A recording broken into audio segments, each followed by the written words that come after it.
محمد کی آواز آئی، دوبارہ آ کے خیمے میں بٹھایا گیا۔ علی خود اپنے بیٹوں کے ساتھ گفتگو کرنے کے لیے خیمے کے باہر آئے۔ علی نے فرمایا میں نے پہلے حسن کو بھیجا، پھر میں نے محمد بن ابی بکر کو بھیجا، میں نے بار بار کوشش کی کہ آپ واپس چلی جائیں، لیکن آپ نے اپنی نسبت کا خیال نہیں کیا۔ مجھے رسول کی نسبت بڑی عزیز تھی۔ انہوں نے خیمے کے اندر بیٹھے ہوئے کہا کاش علی تو میری نسبت کو سمجھ آتا، میں مدینے جا کے لوگوں کو بتاؤں گی تو نے رسول کی زوجہ کے ساتھ یہ سلوک کیا۔ اتنا کہنا تھا، علی نے خیمے کے باہر سے آواز دے کے کہا دوبارہ یہ فخر علی کے سامنے نہ کرنا، رسول کی زوجہ تھی ہے نہیں، تھی ہے نہیں، اتنا جملہ کہنا تو نے کہا کس طرح نسبت سے محروم کر سکتا ہے؟ علی نے فرمایا مجھے محمد نے اپنا نفس کہا ہے، میں نفس محمد ہونے کے تحت آج سے آپ کو نکاح سے خارج کر۔ آج ہمارا عنوان ہے حضرت سیدہ طیبہ طاہرہ نیرہ منورہ راقیہ ساجدہ ام المؤمنین سیدہ عائشہ صدیقہ سلام اللہ علیہا۔ ان کے فضائل و مناقب اس قدر ہیں کہ نبی رحمت شفیع امت جاند عالم صلی اللہ تعالیٰ علیہ وسلم نے ارشاد فرمایا کہ ما زوجت شیئا من نسائی ولا تزوجت شیئا من بناتی الا باذن جاءنی بہ جبرائیل عن اللہ۔ حلیت الاولیاء کے اندر ابو نعیم اصفہانی رضی اللہ تعالیٰ عنہ حدیث نقل کرتے ہیں کہ آقا کریم علیہ السلام نے فرمایا میں نے جس عورت سے بھی شادی کی یا میں نے اپنی بیٹی جس مرد کے نکاح میں دی اپنی طرف سے نہیں، یہ سارا میں نے کام اللہ کے اذن سے جبریل امین کے آنے پہ کیا۔ یعنی جس خاتون سے شادی ہوئی اللہ کے حکم سے ہوئی، میں نے اپنی بیٹی جس کے نکاح میں دی اللہ کے حکم سے دی۔ السوائق المحرقہ کے اندر حدیث پاک نبی پاک علیہ السلام نے فرمایا سألت ربی اللہ اتزوج احدا من امتی ولا یتزوج الى احد من امتی الا کان مع الجنت فآتانی ذلک۔ ارشاد فرمایا میں نے اپنے رب سے دعا مانگی ہے اللہ میں جس اپنے امتی کی بیٹی سے شادی کروں یا میری بیٹی جس مرد کے نکاح میں چلی جائے، اے اللہ ان میں سے کوئی بھی جہنمی نہ ہو، سارے جنتی ہوں۔ تو اللہ نے میری یہ دعا قبول فرمائے۔ تو ساری ازواج بھی حضور کی جنتی، حضور کی ساری شہزادیاں بھی جنتی ہیں۔ اور یہ تو عموماً فضیلتیں ہیں۔ قرآن مجید فرقان حمید میں بھی ازواج رسول کے بارے میں اللہ رب العالمین نے ارشاد فرمایا النبی اولیٰ بالمؤمنین من انفسہم وازواجہ امہاتہم۔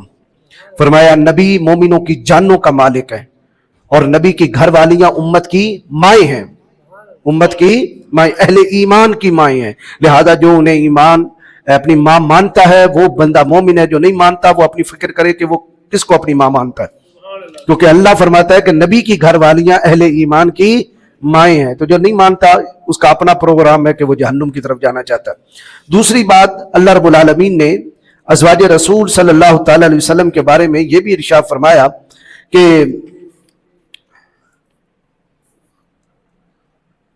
ان تؤذوا رسول اللہ وما کان لکم ان تؤذوا رسول اللہ ولا ان تنکحوا ازواجہ من بعدہ ابدا ان ذلکم کان عند اللہ عظیما۔ فرمایا مومنوں تمہارے لیے یہ جائز نہیں ہے۔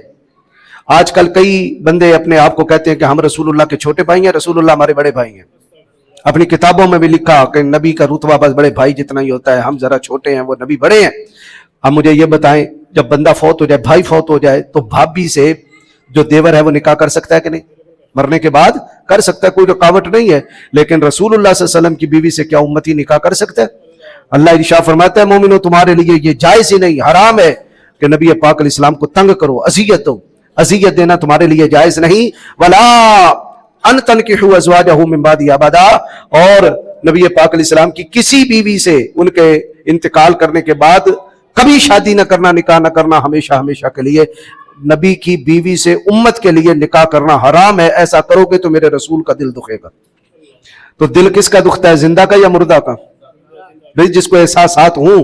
نبی پاک علیہ السلام کی وفات کے بعد آپ کی ازواج سے نکاح اس لیے اللہ نے منع کیا کہ میرے محبوب کو تکلیف ہوگی، تو یہ تکلیف ہونا ہی بتاتا ہے کہ رسول پاک اپنی قبر انور کے اندر زندہ ہیں۔ تبھی تو آپ کی زندگی اس قدر ہے کہ آپ سے جن جن عورتوں کا نکاح ہوا وفات کے بعد بھی وہ نکاح سے خارج نہیں ہوئی، وفات کے بعد بھی آپ کی بیویاں ہیں، قبر میں بھی آپ کی بیویاں ہیں، میدان محشر میں بھی آپ کی بیویاں ہیں۔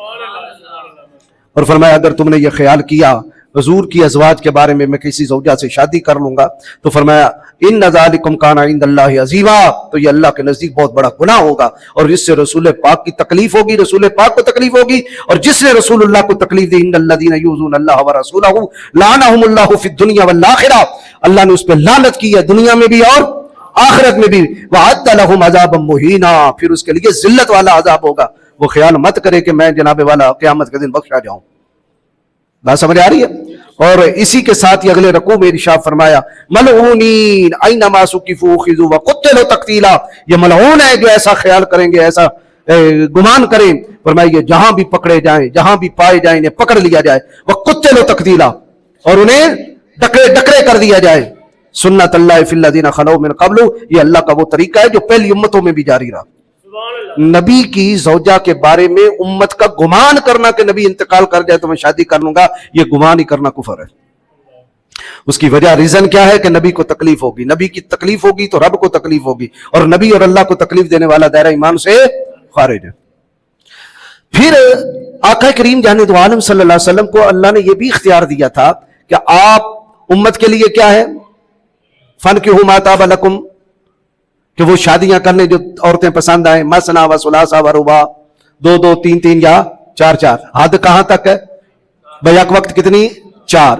لیکن نبی پاک علیہ السلام کے لیے اللہ نے ارشاد فرمایا سورۃ الاحزاب آیت نمبر 50، یا ایھا النبی انا احللنا لک ازواجک التی آتیت اجورہن وما ملکت یمینک مما افاء اللہ علیک وبنات عمک وبنات عماتک وبنات خالک وبنات خالاتک التی ہاجرن معک وامرأة مؤمنة وان وهبت نفسها للنبی ان اراد النبی ان یستنکحها خالصۃ لک من دون المؤمنین۔ اے محبوب ہم نے آپ کے لیے حلال کر دی دنیا بھر کی عورتیں، خواہ وہ آپ کی چچا کی بیٹیاں ہوں، پھپھو کی بیٹیاں ہوں، خالہ کی بیٹیاں ہوں، ماموں کی بیٹیاں ہوں، یا اور بھی کوئی مومنہ عورت اپنے آپ کو آپ کے لیے ہبہ کرنا چاہتی ہے، آپ اس کا حق مہر دیں، آپ نکاح کر سکتے ہیں۔ خالصۃ لک من دون المؤمنین، یہ بات صرف آپ کے لیے ہے، مومنوں کے لیے نہیں ہے۔ یہ ہے رسول اور امتی میں فرق، اور جو کہتے ہیں ہمارے اور نبی میں تو فرق ہی کوئی نہیں ہے۔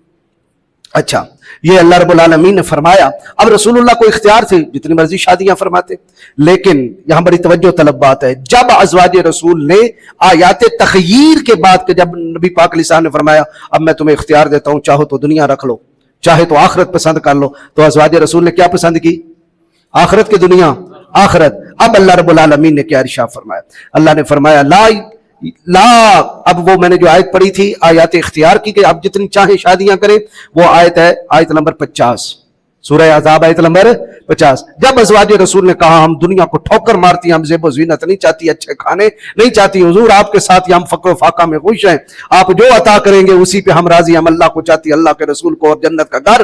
تو اللہ رب العالمین نے اب سورہ احزاب کی آیت نمبر 52 میں فرمایا چونکہ اب انہوں نے محبوب آپ کو اختیار کیا، آپ کے علاوہ کسی کو اختیار نہیں کیا، لا یحل لک النساء من بعد ولا ان تبدل بهن من ازواج ولو اعجبک حسنهن الا ما ملکت یمینک۔ محبوب اب آپ کے لیے جائز نہیں ہے کہ ان عورتوں میں سے کسی کو طلاق دے دو یا ان کو تبدیل کر کے کوئی اور شادی کر لو، پہلے ہم نے حلال کیا تھا، انہوں نے دنیا کو ٹھوکر ماری، رسول اللہ کو گلے لگایا، اب آپ کو یہ اختیار نہیں ہے کہ ان میں سے کسی کو طلاق دو۔ بتاؤ مرد کو اختیار ہوتا نہیں ہے عورت کو طلاق دینے کا؟ ہوتا ہے، لیکن رسول اللہ کو یہ اختیار اللہ نے نہیں دیا کہ آپ عائشہ کو طلاق دیں، حفصہ کو طلاق دیں، خدیجہ کو طلاق دیں، ان عورتوں کو طلاق دیں۔ جب رسول اللہ کو اختیار نہیں ہے تو ذاکر منہ بھر کے کس طرح کہہ سکتا ہے کہ حضرت عائشہ رسول اللہ کے نکاح میں نہیں ہے؟ میں نے خود ان کانوں سے سنا، بعض بدبخت ذاکروں نے یہ کہا کہ نبی پاک علیہ السلام نے بوقت وصال علی سے کہہ دیا تھا علی میری بیویوں کا اختیار تیرے سپرد ہے، ان میں سے جس کو چاہنا طلاق دے دینا، اور جنگ جمل میں علی نے کہا جا عائشہ میں نے تجھے طلاق دے دی۔ یہاں تو اللہ فرماتا ہے محبوب تجھے بھی اختیار نہیں ہے، کہاں وہ ذاکر کی بک بک اور کہاں رب کا سچا قرآن۔